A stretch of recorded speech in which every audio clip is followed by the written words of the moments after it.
nome Filipe Nyusi, penso que não é uma questão meramente política, mas é uma questão de fato. Uma questão de fato, porque às vezes pode-se criar essa ideia de que é uma persecução, né, de perseguir politicamente a figura do presidente, mas não é propriamente isso. É que os fatos até agora arrolados, tanta documentação que existe, mesmo nos elementos de prova que já vêm dos outros processos, que despoletaram essas dívidas. Esse julgamento, sabes muito bem que ele é despoletado principalmente pelo momento em que o Manuel Chang é detido na África do Sul e depois o julgamento que ocorreu em Brooklyn. Portanto, estes dois momentos são momentos críticos que precipitaram o próprio Ministério Público para fazer o despacho de pronúncia para que houvesse julgamento. Então, o que está a acontecer, tanto nestes processos que eu me referi, tanto o processo que está a correr termos agora em Londres, sabes, temos um processo em Londres, onde curiosamente foi o Ministério Público que moveu contra a Priva Invest, os credores e os outros. Nesse mesmo processo, uma das coisas que é ventilada e que é muito salientada são as provas documentais da recepção de valores pelo Presidente da República. Portanto, o Presidente da República, neste momento, tem uma obrigação moral maior do que qualquer outro declarante, réu ou testemunha, porque, na verdade, o sistema político que nós temos em Moçambique coloca-lhe com aquele nome do mais alto magistrado da nação. Significa que dentro da magistratura judicial, ele também é a figura mais alta, está no cume. Então, logo, significa que o exemplo do Presidente da República é, digamos, um instrumento pedagógico para todo o sistema de justiça, de governo, político e social.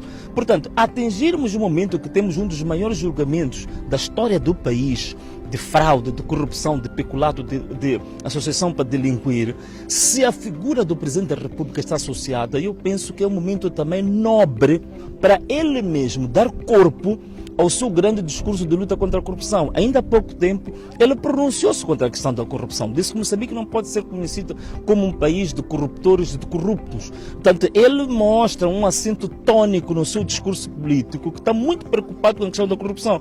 E penso que neste julgamento é um momento nobre, crucial, flagrante, para o próprio Presidente da República demonstrar em fatos concretos até que ponto é que ele está comprometido com o seu próprio discurso. Portanto, isso é extremamente importante. E depois, há pessoas que estão aqui a levantar exemplos de países, nós aqui ao lado, aqui pertinho, não precisamos ir longe, não precisamos ir para a Europa. Na África do Sul, o Cyril Ramaphosa foi depor em tribunal quando foi chamado. Jacob Zuma está agora a responder em tribunal. E no caso de Moçambique, não é cultura em Moçambique, os nossos dirigentes, quando são indiciados de determinados crimes, eles até colocarem, levantarem a sua própria imunidade. Isto não faz história.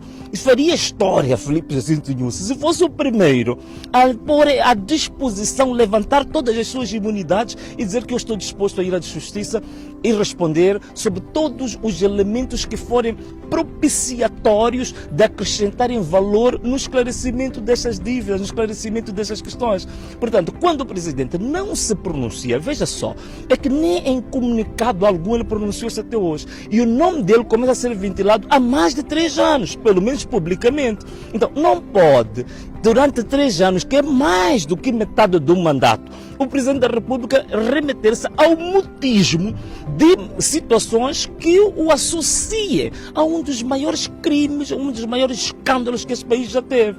Portanto, eu penso que não é uma questão meramente política, é uma questão também, até certo ponto, de pedagogia ética, de pedagogia social, de pedagogia moral, que é esta posição que ele assume. Ele é a reserva moral de todos os órgãos de soberania.